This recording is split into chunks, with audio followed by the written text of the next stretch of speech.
Are you ready to untangle from your past, recover from heartbreak, and revive your life? This is Soul CPR with your host, Ann Papayoti. We've all had soul-crushing experiences and lost ourselves in our pain, but there is a way out. On this podcast, Amazon best-selling author, award-winning life coach, and advice columnist Ann Papayoti helps us navigate the path from heartbreak to healing. So now, please welcome the host of Soul CPR, Ann Papayoti.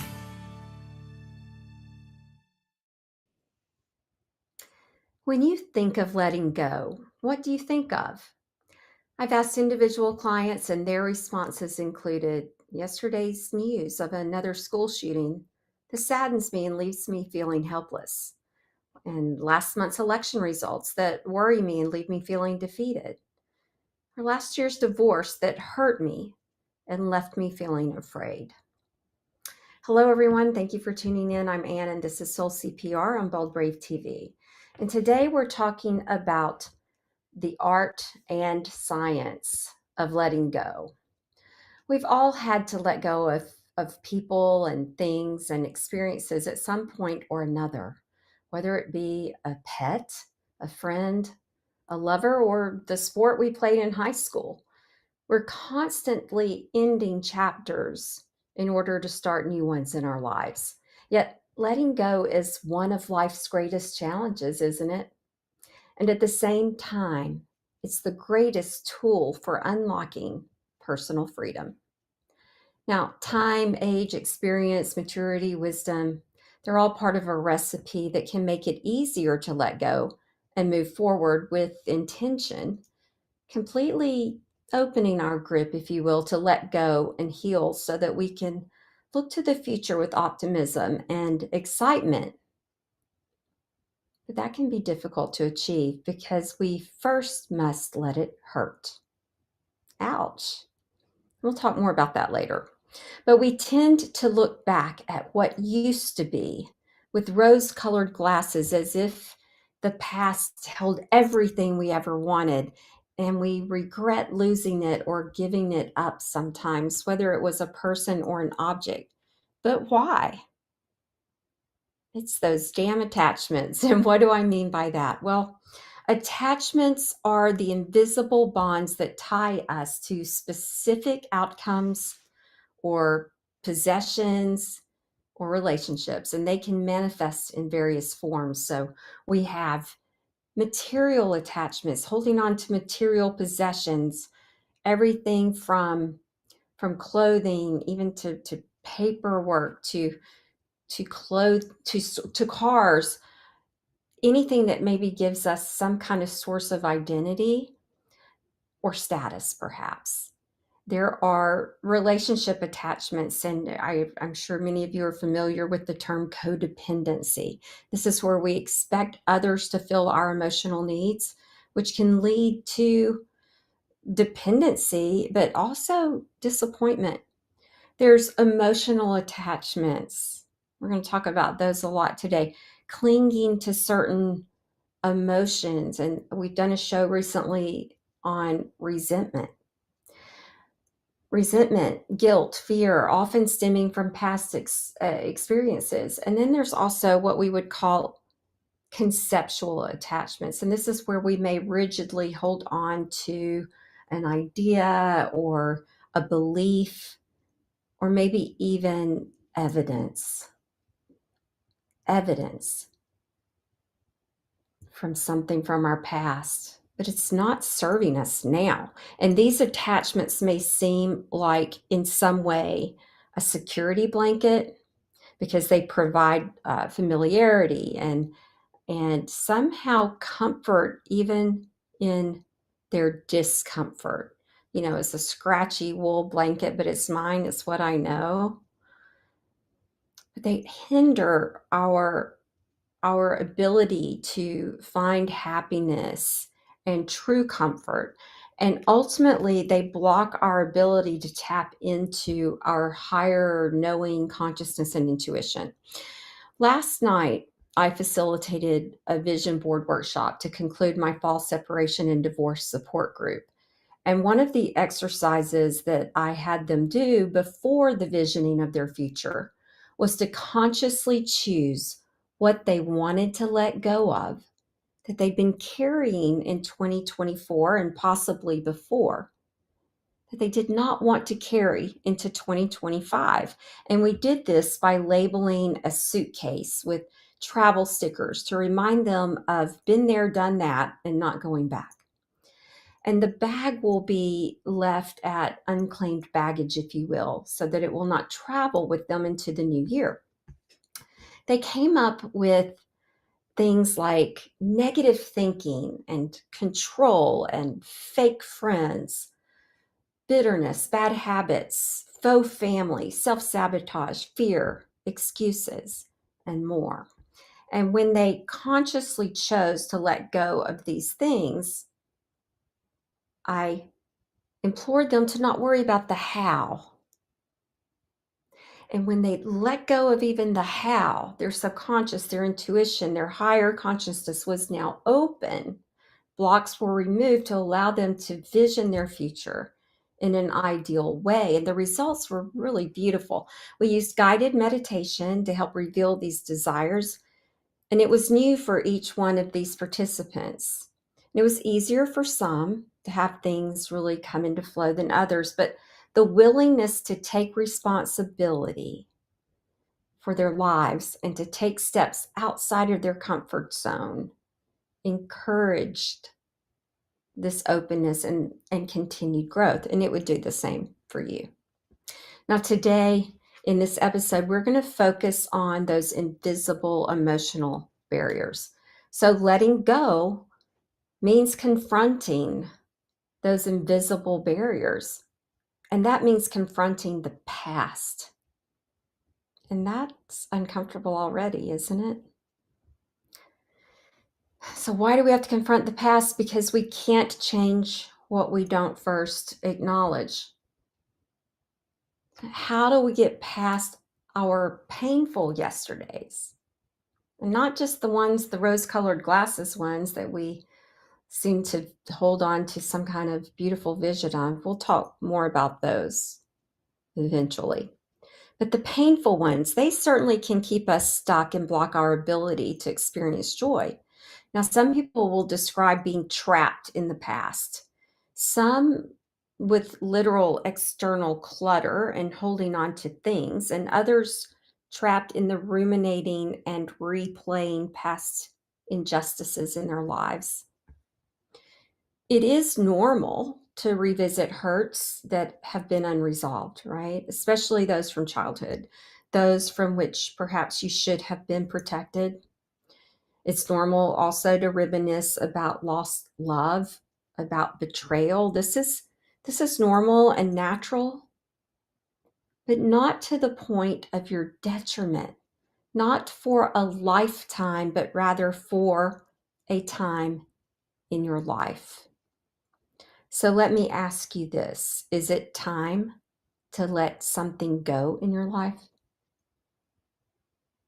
The first step is awareness that you're holding on to something that's no longer serving you, just like the women in the support group who were able to label their bags last night.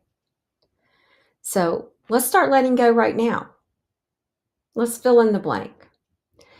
Today, I'm aware that I'm holding on to blank, and it makes me feel blank.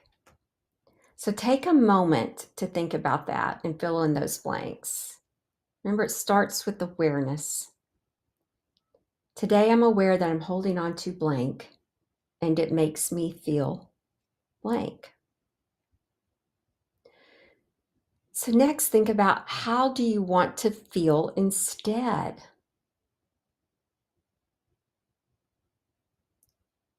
And then ask yourself, what do you think you need to be able to, what's it going to take for you to get to that feeling that you want to feel instead? What do you need to get there? Well, in psychology, it's said that we're basically some recombination of all of our yesterdays.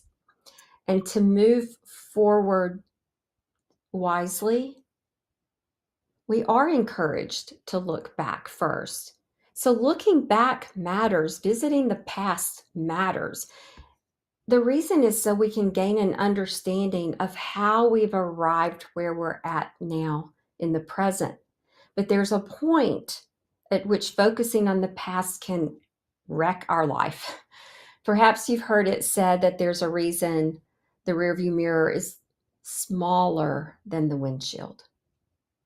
Because we got to keep our attention in front of us, right?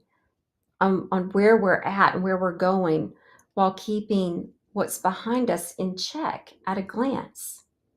So getting past the past really is less about what happened then, less about what happened, than putting our willingness and energy into the tough work of healing. Now, some people are chained to the past, and others I find are sort of tied by a delicate thread, while still others are maybe connected by some kind of pattern, like a spider web, right? Complicated, perhaps, pattern. But regardless, to begin to untangle and detach involves remembering what hurt you or what injured you, if you will, and then being willing to reconsider it from a different, more empathetic perspective. And I'm going to give you a specific example in a little bit. In some cases, you may not be in a situation where you're going to completely cut that tie with a person, say a family member, but you may be loosening the knot. That might be the version of letting go. It may be that you need to reconfigure a relationship and redefine it so that you're, say, less giving, less people pleasing, more true to self, more realistic in the relationship. So let me say this for clarification also. Letting go is not forgetting. It is more like a positive shift in you about something or someone that will free you. It or they no longer live rent free in your mind space, as one of my clients would say. It's no longer an intruder on your happiness. And per the premise of positive psychology, you don't deny or pretend that whatever or whomever hurt you wasn't bad or caused you pain or wasn't a negative thing or experience, but you focus on and find the silver lining and you choose to heal. You don't necessarily ever get over the past, but you get past the past in a healthy and genuine way. Then one of the obstacles to letting go is our innate human resistance to change. There's a great deal of psychological research that supports this theory that there's resistance even to positive change. And it's really amazing when you think about it, how much discomfort people can tolerate before they even acknowledge the need for change. And let's face it, all change is uncomfortable, at least at first. We're really good at convincing ourselves that holding on is the right thing to do, and sometimes even the reasonable thing to do. Some people call it delusional, but in my business, we're going to call it magical thinking. So, for example, somebody may say, well, if I get a better job and make more money and lose 10 pounds, he'll choose me, he'll love me. Magical thinking. Or I can't give away all this stuff I've collected, even though I'm downsizing my home. Even though my kids say they don't want it now, they may want it someday. Magical thinking.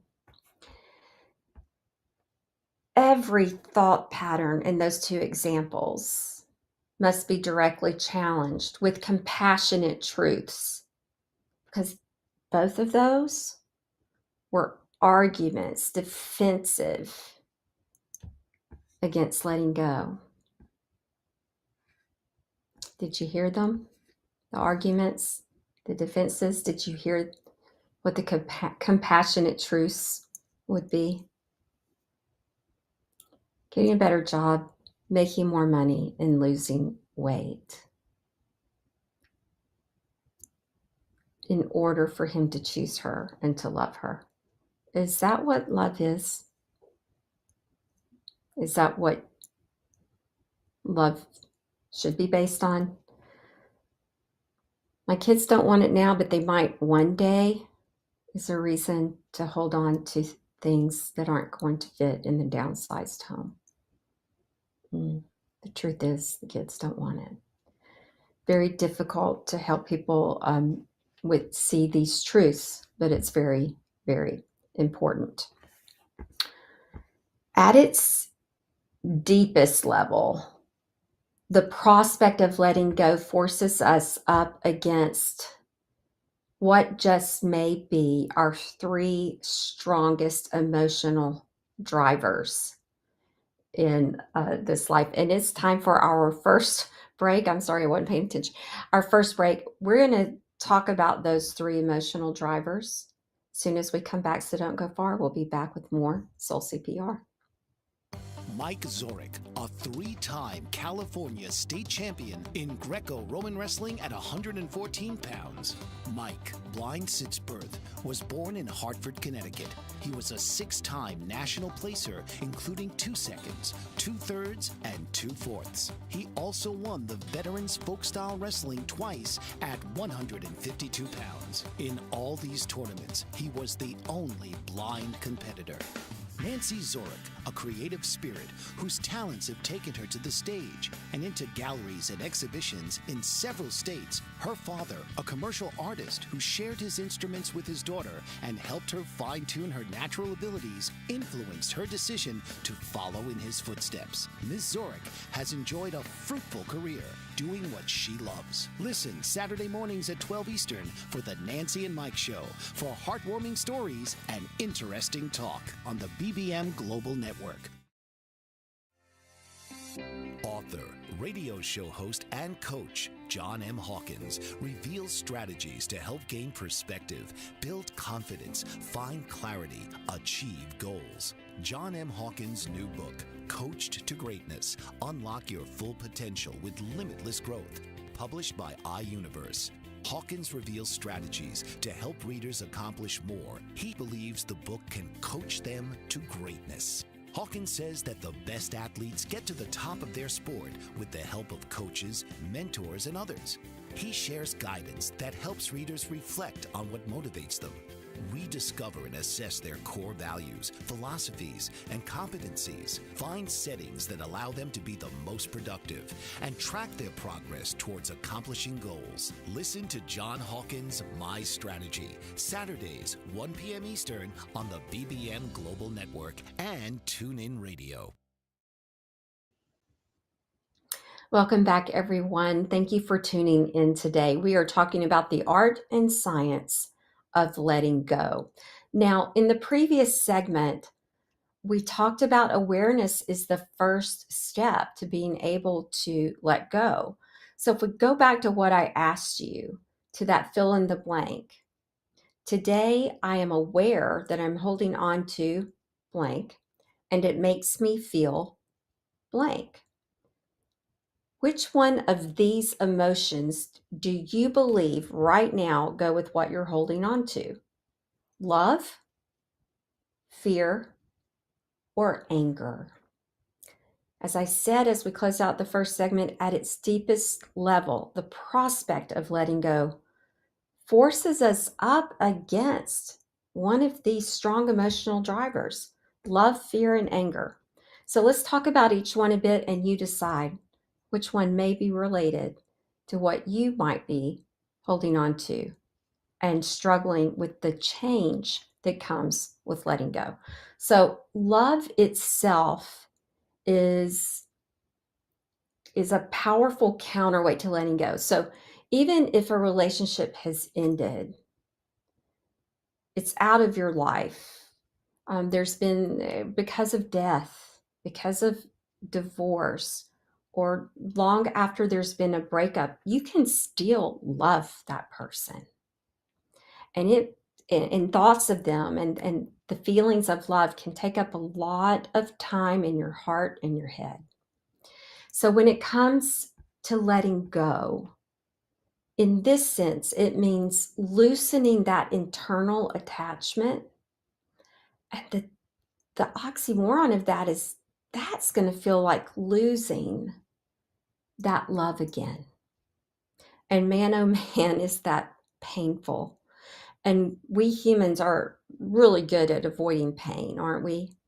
Yet, with all of our avoidance behaviors, we tend to create more pain and contribute to our suffering.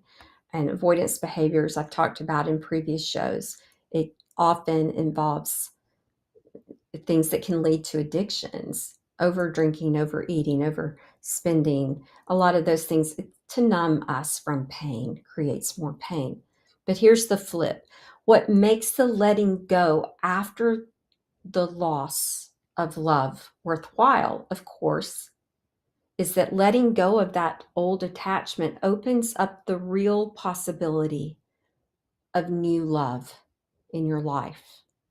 So it's about releasing so that you can receive.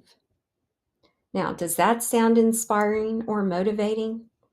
Perhaps, except that uncertainty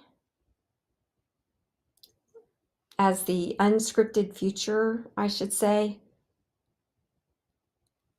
feel those unknowns. Guess what? That brings up fear. Well, guess what that other driver is? Fear. Fear of the unknown, fear of failure, fear of future loss, fear of additional pain. Fear makes us cling to what we know, like that scratchy wool security blanket, however bad it makes us feel. Fear makes us avoid what we perceive to be possibly more uncomfortable than what we already have. And then there's the other driver, anger. Now, anger might be really easy to understand, right? We understand what can make us mad or even other people mad. You know, the bad guy wins sometimes. Life isn't always fair. And to let go of a past injustice that really won't let go of us, we have to be able to let go of our hope that this injustice will ever be righted, or that there will ever be exposure for our wrongdoer, that other people will ever get it, that we were right and they were wrong, that our narcissistic ex will be known for whom he is, or your cheating business partner will be reprimanded in court, or your lying former friend will be outed to your other friends for what she is. But you got to let go of that. That's difficult, isn't it? So letting go means confronting these invisible emotional barriers. And this is the art. The science is the structure. We understand. Science is the attachment. All this attachment that's happening in our head and our bodies. Letting go, the art, the choice, the decision, the conscious part becomes the art. Confronting these invisible barriers, challenging your defensive thinking, opening your heart and mind to a new way of thinking and therefore feeling, means choosing change. So, have you identified what you desire to let go of and what may be an emotional barrier for you? And if so, will you choose or resist change. When we do something new, we often step outside our comfort zone, right? And that means we will experience discomfort. And discomfort, whether in a new exercise or life experience, leads to strength and growth. But discomfort is different from pain. It is expansion and ultimately transformation. I have a pillow on my guest bed that says bloom where you were planted. It reminds me that often our plants outgrow the pots they're in. Their roots start pushing on the pots. They have to be planted into a bigger pot, and that initial transference creates shock to the roots, but they need the bigger pot so that they can grow. They have to be transplanted. They have to be moved. They need that new environment. It's the same for us. I mentioned earlier holding on to things. I mentioned that holding on in general can block us from our higher consciousness, our intuition, those types of things. So, what does literal clutter do? And I'm not referring to collections for those people who collect specific things, but what does clutter of invaluable, outgrown, underused, or just an array of objects do to us? It really does cloud our vision. We were talking about this with the vision board workshop last night. It blocks positive change. So, what are we really avoiding by adding to our environment with clutter? And what are we really trying to hold on to? So, if this is something, and I've struggled with this earlier in my life, what are you really trying to hold on to? What are you fearing you're really going to lose when you hold on to things? And what if that clutter is unopened mail or bills? This is a behavior habit that creates more loss and grief and struggle. Again, awareness. We have to face it to change it. So if this is one of your struggles, please see a financial counselor, make a plan, get out of this avoidance behavior habit. For those of you who pay or receive alimony or child support or pay it, right? That comes along with high emotional investment and interest, if you will.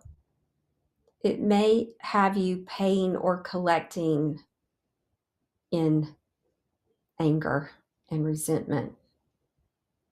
What do you need to let go of there and get a positive shift in your thoughts around that? Are you holding on to something, and every time it comes, every month or every time you have to send it, what's happening? What are you holding on to? And what about these holidays that we're in, like alimony and child support? Holidays can be triggers.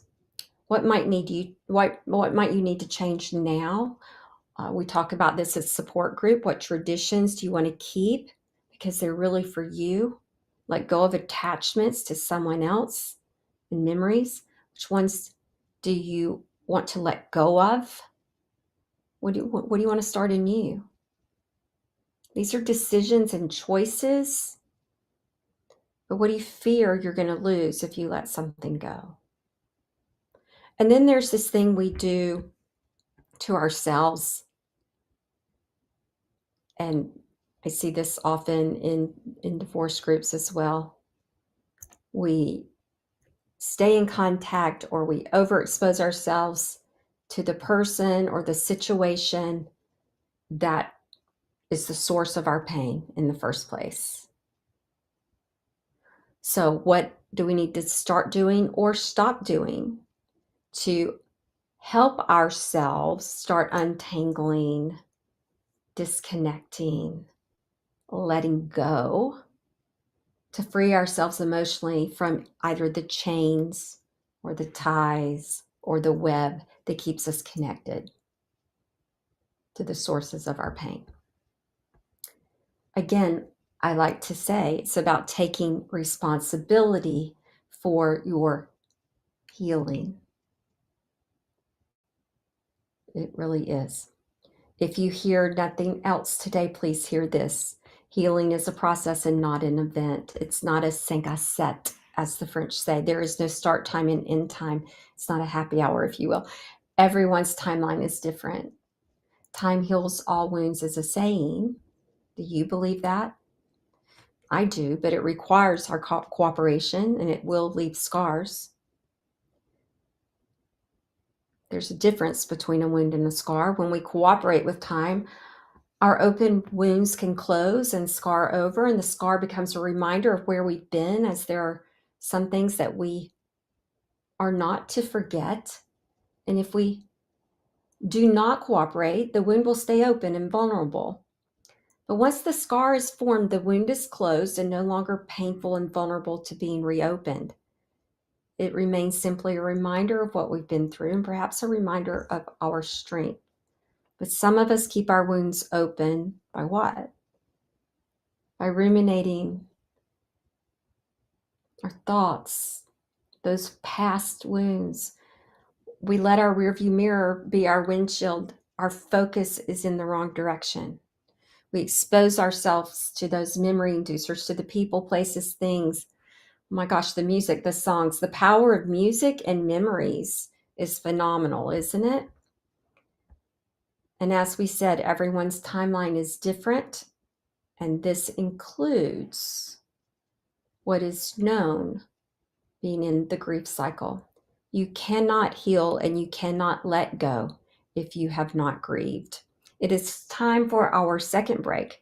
And when we come back, the second part of letting go, awareness, and then grieving. Don't go far. We'll be back with more Soul CPR. Are you struggling to care for elderly parents or a spouse? Do you wonder if being a caregiver is making you sick?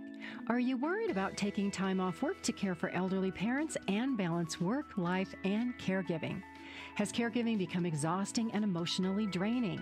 Are you an aging adult who wants to remain independent, but you're not sure how? I'm Pamela D. Wilson. Join me for the Caring Generation radio show for caregivers and aging adults, Wednesday evenings, 6 Pacific, 7 Mountain, 8 Central, and 9 Eastern, where I answer these questions and share tips for managing stress, family relationships, health, well-being, and more. Podcasts and transcripts of the Caring Generation are on my website, PamelaDWilson.com, plus my caregiving library, online caregiver support programs, and programs for corporations interested in supporting working caregivers. Help, hope, and support for caregivers is here on the Caring Generation and PamelaDWilson.com. Dr. RC will share extraordinary resources and services that promote educational success, as well as making a difference in the lives of all social workers, as well as the lives of children, adolescents, and teens of today. She will have open discussions addressing many of the issues that we face about our youth and how being employed in the uniquely skilled profession of social work for over 18 years has taught invaluable lessons through her personal experiences. She will also provide real-life facts, examples, and personal stories that will confirm that why serving as a child advocate is extremely beneficial when addressing the needs of the whole child. Listen live to Dare to Soar, Saturdays, 10 a.m. Eastern on the BBM Global Network, and tune in radio as Dr. RC will provide thought-provoking information that will empower, encourage, and strengthen students, families, and communities across our nation. You can also visit her at soarwithkatie.com. Welcome back. And again, thank you for tuning in today. Very important discussion on the art and science of letting go. And this is going to be a series. Today is part 1. I don't know if there'll be 2 or 3 parts. We'll see where we get to and how much there's left to talk about. But it is a very big subject. As I said just before the break, everyone's timeline is different when it comes to healing. And I'm also saying that you cannot truly let go of your past if you've not fully grieved your losses. So the first step to letting go is awareness. And the next step is to grieve. So the awareness is what you're holding on to, as we said before, and how it makes you feel, how you want to feel instead.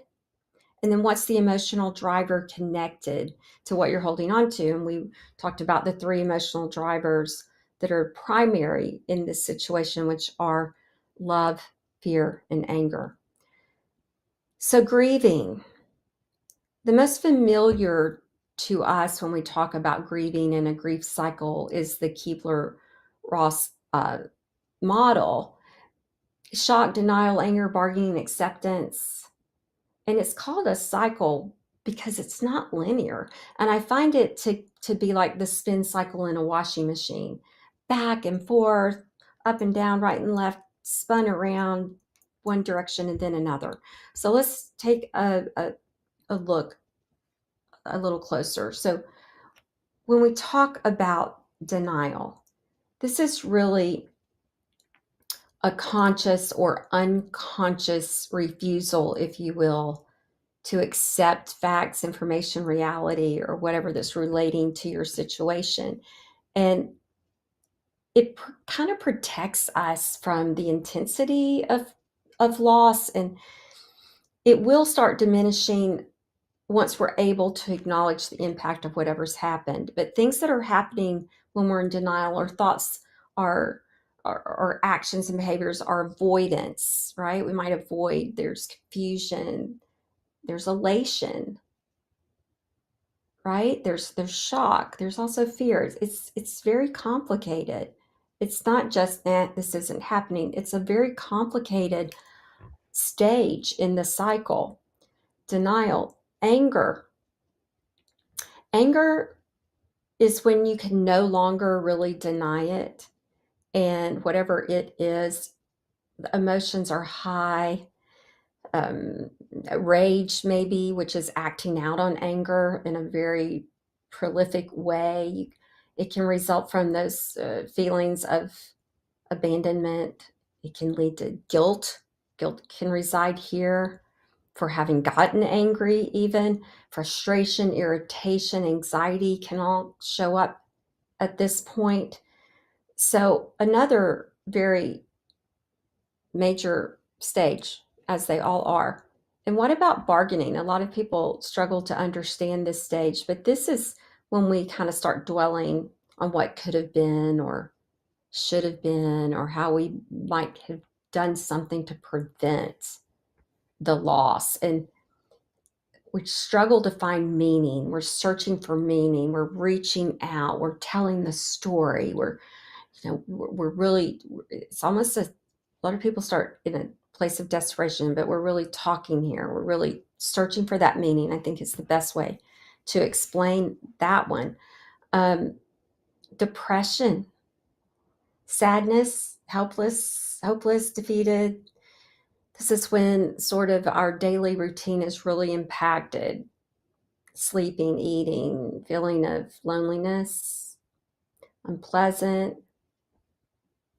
But it is necessary to go through this. Nobody really bypasses these stages. Some may be shorter than others. They're not necessarily in this order. You jump around, you may hit them certainly more than once each. Depression for you may look like overwhelm. There may be hostility, may be more internal than external. You may have that flight response. You just want to shut down, get away, isolate, those types of things. Acceptance, and this is where we hope to get to and stay eventually, and we do eventually. This is when we start sort of integrating the emotions into our life experience, and the healing begins as we move forward. We started kind of exploring options of what life is going to be like after the loss, and we kind of put a new plan in place. But people who try to bypass grief never fully heal. That wound does not become a scar. It remains open.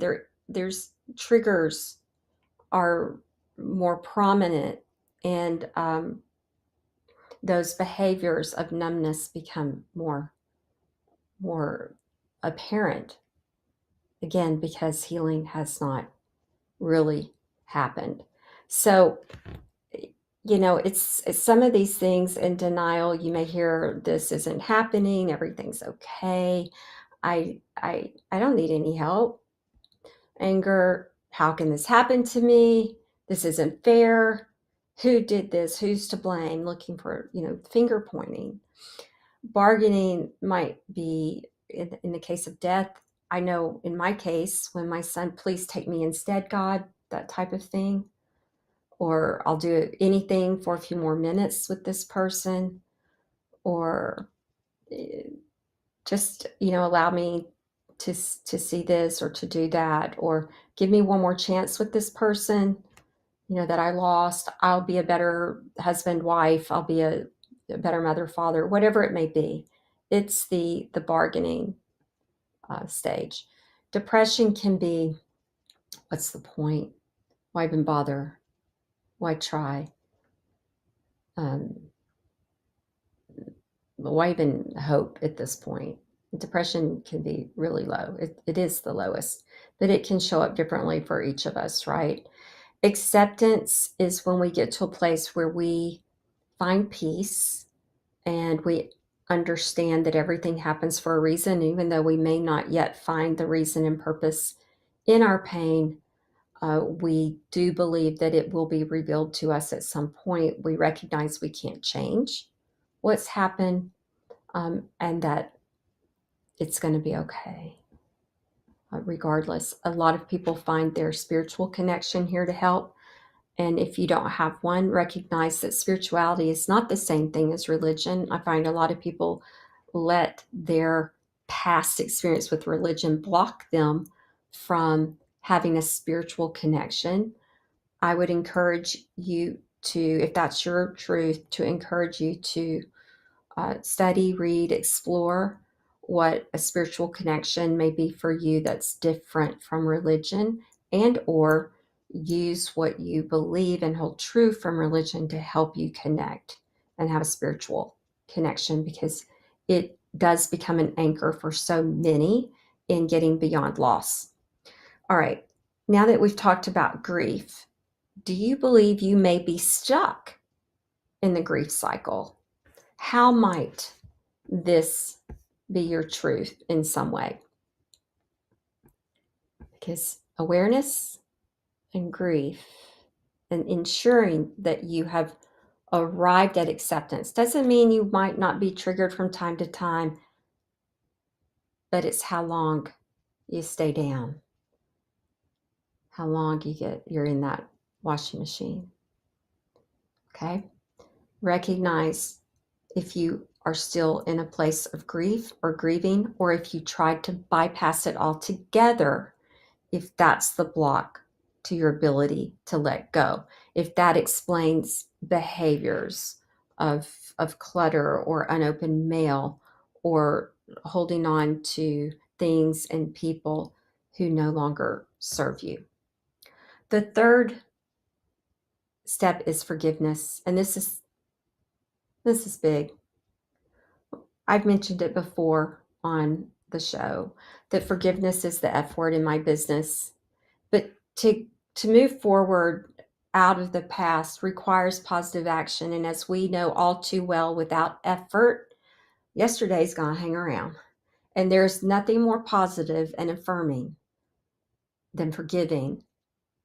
So the third step to let go is to decide to forgive.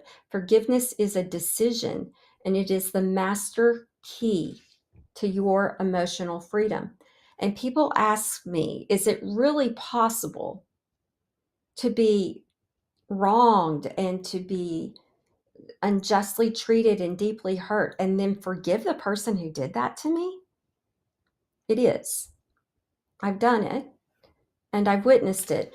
And it helps to understand really what you're up against within yourself. Because there pays off to stay angry sometimes. It can, but not for long. Long-term anger has been linked to certain cancers, specifically colorectal. However, in the short term, anger can be very motivating. It gives us courage to confront someone, to stand up, to find our voice. It fuels us. It gives us the energy to get through something that we need to get through, a painful trial perhaps. And forgiveness can sometimes feel like, or we think it sounds like, we're letting our perpetrator, our offender off the hook. So we have to come to believe that there is more to be gained by forgiving than by staying angry. And there is. Eventually. So when you can say, there's no longer something I can do that's positive and constructive with my anger.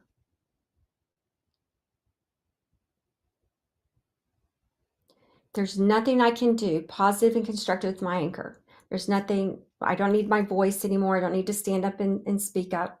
There's nothing good that can come from my anger as fuel to get, there's nothing else I need to get through. The trial is over.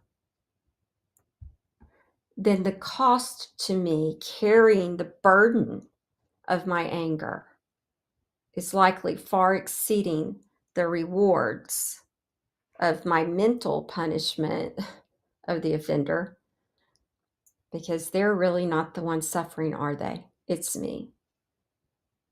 It's when I make that decision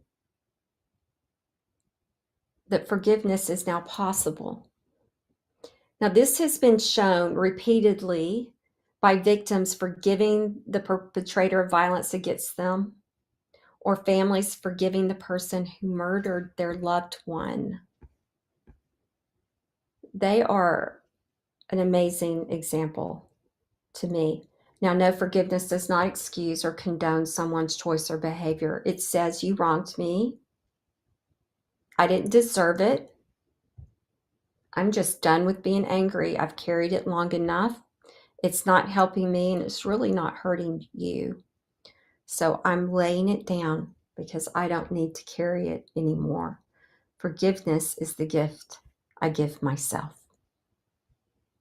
It's time for our third and final break. And when we come back, some final thoughts on this part 1 in a series of the art and science of letting go.